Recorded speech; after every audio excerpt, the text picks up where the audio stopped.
ഇതാര്? കാശി സാറോ? എന്താ മോനെ കാശി, ചേട്ടനെ കണ്ടൊരു മൈൻഡില്ലാത്ത? നിന്നെ മൈൻഡൊക്കെ നീയാടാ എൻ്റെ ഭാര്യ. അയ്യോ, അങ്ങനെയൊന്നും പറഞ്ഞേക്കല്ലേ. നിന്നെ ഫുള്ള് തേർഡ് ക്ലാസ്സിനൊന്നും എൻ്റെ ശത്രു എന്ന് പറയാൻ പോലുള്ള യോഗ്യതയില്ല. എൻ്റെ യോഗ്യതയെക്കുറിച്ച് നീ എനിക്ക് പറഞ്ഞു തരേണ്ട ആവശ്യമില്ല. ഇതേ നോക്ക്, എനിക്കിപ്പോൾ നിന്നോട് വായിക്കൂടെ ഒട്ടും താല്പര്യമില്ല. മറന്നിക്ക്. അതെന്ത് പോക്ക് എൻ്റെ കാശിയിൽ മൈൻഡില്ലാതെ? ഞാൻ മൈൻഡ് വെച്ചാൽ മതിയോ? ആഹാ, വന്നല്ലോ വിക്രമാദിത്യൻ്റെ വേതാളങ്ങൾ. അതേടാ, നീ പിന്നെ മറപ്പെട്ടാണല്ലോ ഇങ്ങനെ ആപിച്ചിട്ട്. കൊച്ചേർക്ക നിന്നിട്ട് ഈ ചെറിയ ശരീരം വെച്ചാണ്ട് വലിയ ഡയലോഗ് അടിക്കാൻ നിൽക്കല്ലേ. ഡോഡോ, ആരോടോ കൊച്ചേർക്കാൻ? തമിഴിലെ കുത്തമ്മീനാറാണല്ലോ. കുത്തമീനാറല്ല, കുത്തൂബ് മീനാർ. എന്തായാലും എന്തോ തനിക്ക് കാര്യം മനസ്സിലായില്ലേ? അത് മതി. Guys please stop this. ഇനി നിങ്ങളായിട്ട് തുടങ്ങല്ലേ. ദയ്യോൻ, നീ ഇതിലിടപെടണ്ട.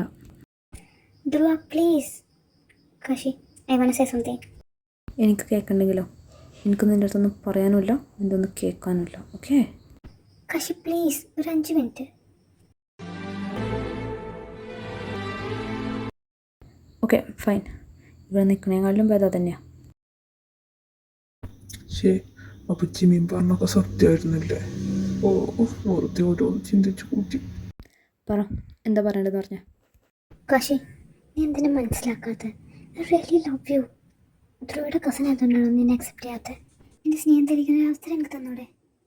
അവനുള്ള ഉദ്ദേശം നീ എന്നോട് കാണിക്കരുത് കാശി.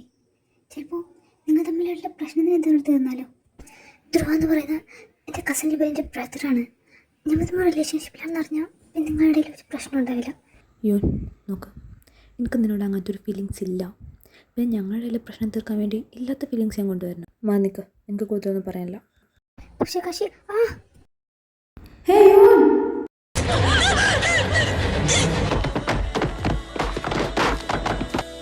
എന്താടാ ഒരു ശബ്ദം? ശരിയാടാ, ഞാൻ കേട്ടു.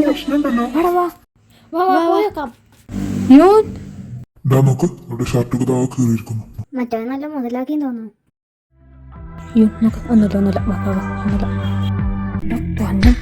നീ എന്താടാ വിചാരിച്ചേ? നിന്നോട് പല പ്രാവശ്യം വേണോ നിന്റെ വൃത്തിയുടെ സ്വഭാവം ഇവളുടെ മെത്തിറക്കരുതെന്ന്. ധ്രുവ പറയുന്നേക്ക്, ഞാൻ അറിഞ്ഞോണ്ട് ചെയ്തല്ല. നീ ഒന്നും പറയണ്ടടാ മയിരെ.